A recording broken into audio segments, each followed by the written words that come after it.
Hello, everyone. I wanted to do a recording on a topic not really being discussed or fully tested, and that's going to be the damage reduction. It's important because of the skills found in Great Axe, Warhammer, and a couple of others. Before I get into all that, though, I just want to quickly update you on that quick sheet.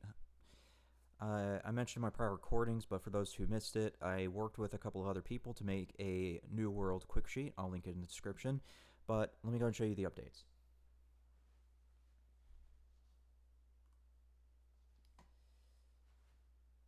Okay, so you'll notice that there has been a note added, as well as the damage reduction link being added to the quick sheet.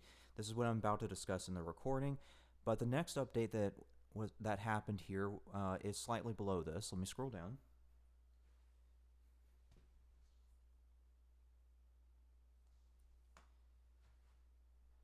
You'll notice now on the last page of the quick sheet is an entire listing of the prefixes and affixes for New World equipment and things that you'd be wearing. So if you were ever wondering which means which, then you can look at this right here to tell you which one it is.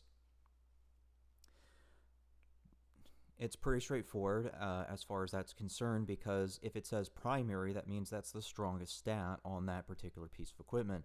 If it's secondary, it's the weakest. If it doesn't have a secondary, then that means it's going to have more stats than ones that are split. That's just how you have to think about it. Okay, with that out of the way, I can now get to the primary part of this recording. And that's to talk about the damage reduction. So let's go to this Reddit post. Oh yeah, let me scroll this up though. Okay. You'll notice that there is only one Reddit post, or one article, I guess, talking about how much damage reduction do you get. It's not as easy to find because it's actually in the comments. It's not part of the main Reddit post. So what you have to do is, assuming that you click on the link, you scroll down and you look for this comment right here. You can see that it's partly obscured by the view the discussion button. So let's do that.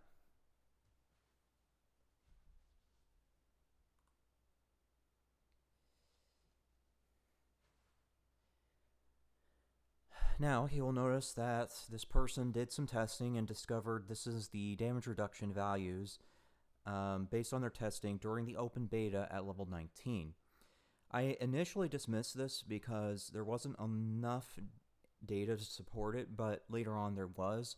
So now that there's enough data to support this, I do think that this is actually as close to 100% accurate as you're going to get in terms of damage reduction.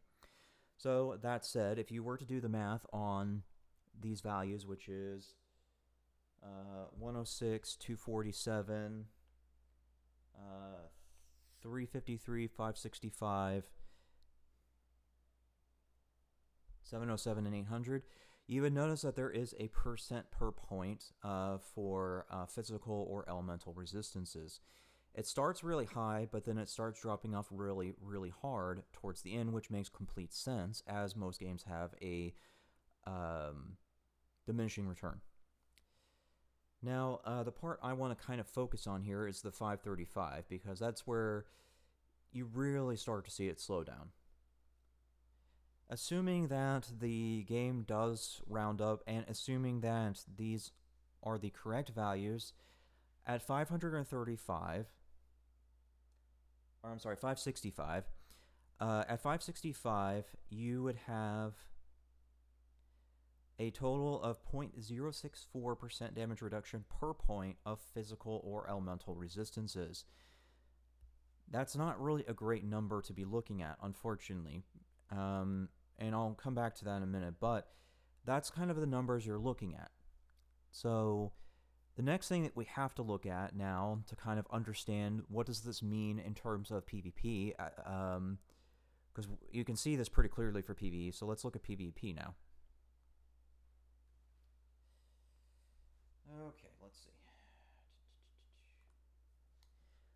Oh, you'll notice that this calculator, the one that's the most updated, the one I use all the time, yeah, it's broken. So just heads up. But let's go over here. Okay, now under the Great Axe skill, and keep in mind that this calculator is actually off, but the skill's in the same spot. The one I'm talking about here for Great Axe is this one right here. It's actually 10% armor penetration on targets below 30% health. It used to be 50, but they changed it to 30% by the time we got to the full release. So yeah, this calculator is actually outdated, but this is one skill to look at. I think it's this one. Yeah. Epitome of Bonk is actually a little bit stronger because it's 10% armor penetration on all standard attacks, meaning your auto attack. So it's not reliant on that 30% health thing like the Great Axe is.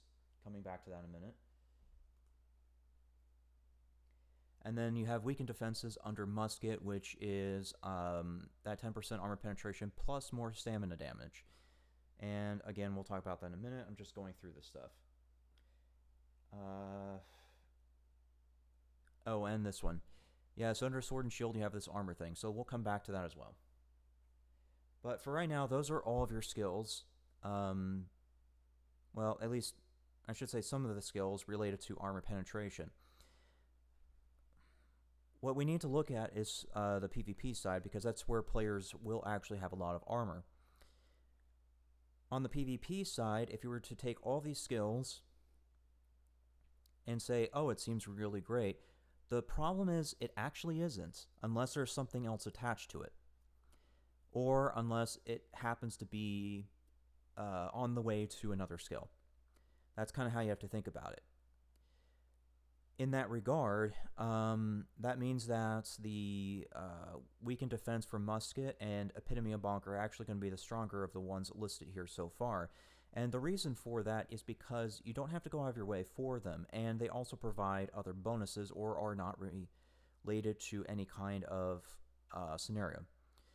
But 10%, assuming that we were to use that 0.064% value, means that you would reduce their armor by about 100. So at 100, you would be only increasing your damage by about 6.6% because of their armor being lowered. That's just on Epitome of Bonk and the others. If you were to look at Armor Breaker, which is a much higher number, let me tab back.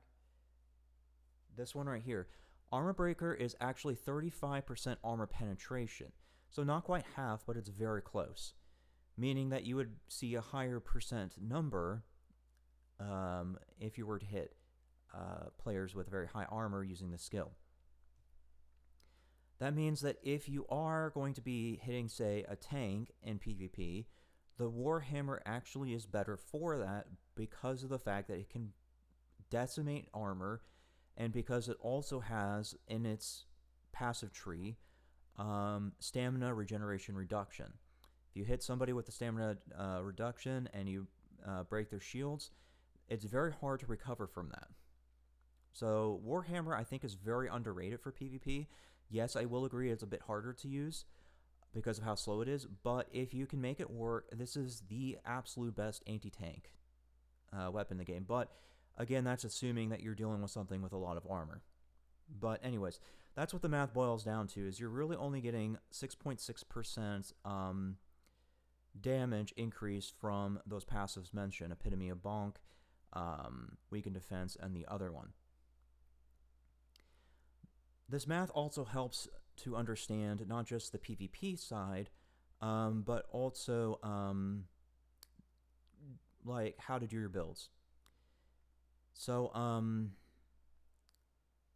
let's talk about that now. To do that effectively, I need to talk about block stability real quickly. Okay, so I've searched all up and down Google looking for what is the definition of block stability, and I haven't found any concrete answers. At the best, I understand that there is a possibility for what it could be. That possibility is that it deals with that animation once your shield gets broken from lack of stamina.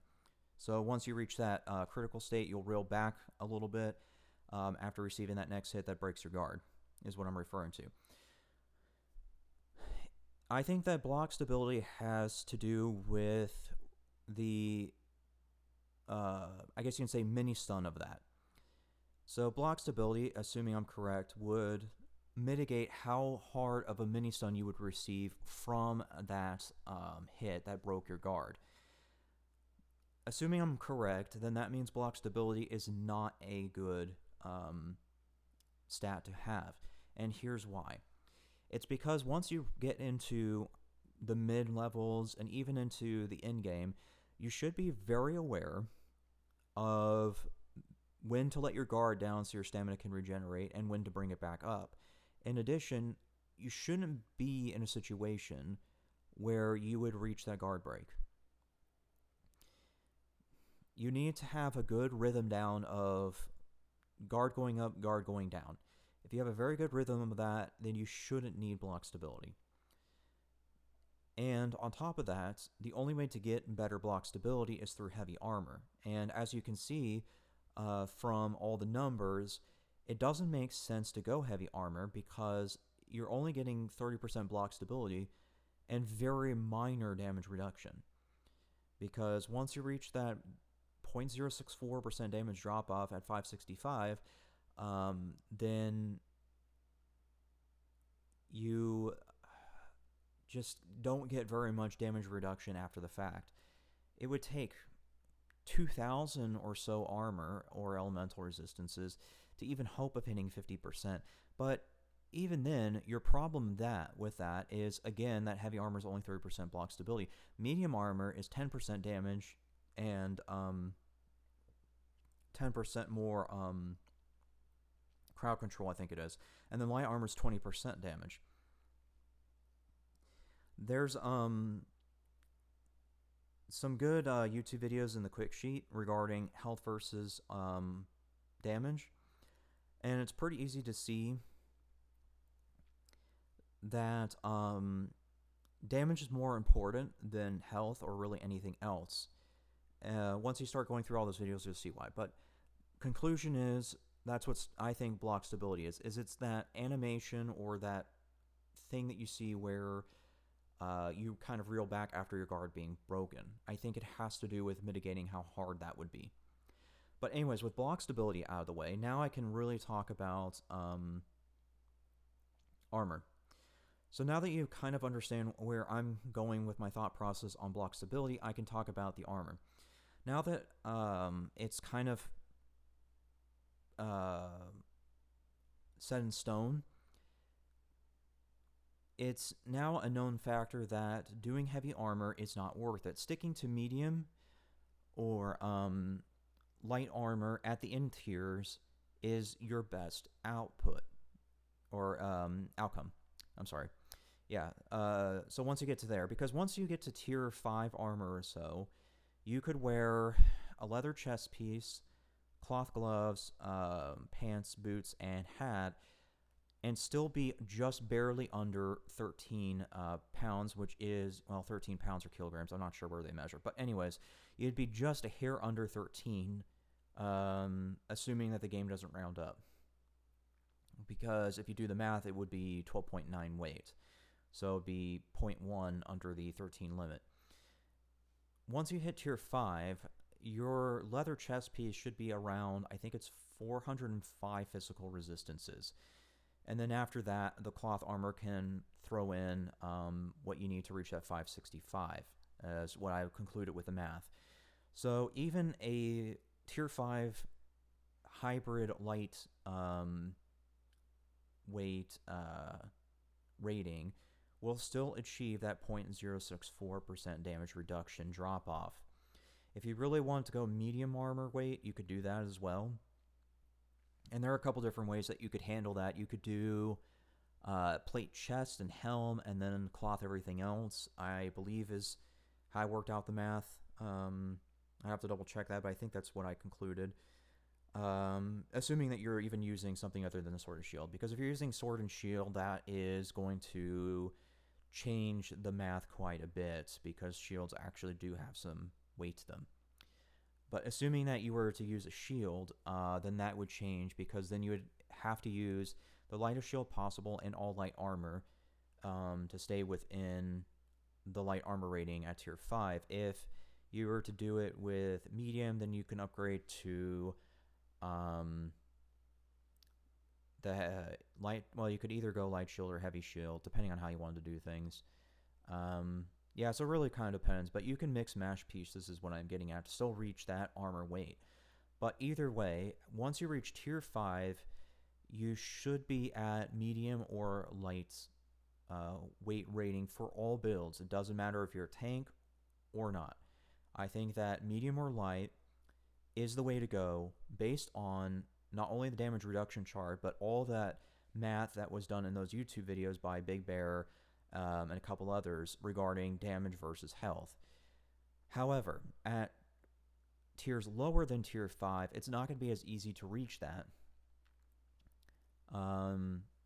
So I would say as you level up to tier 5, then I would stick to the medium weight category, because you should be able to wear all leather items and still be under the weight thing, even with a shield. Even with the heavy shield and leather armor, you will still stay in the medium weight category. Now, if you were to do this without a shield, you could substitute your leather gloves for plate gloves, and I think you can do the same with the pants, if I remember that kind of math. So there are certainly ways to mix mash armor at the lower tiers, but yeah, I would say stick to medium going up from tier 1 to tier 5, and once you reach tier 5, you can make that transition to lighter or stick to your category, is the conclusion of all this math. Before I end the recording, let me just point out what I was referring to.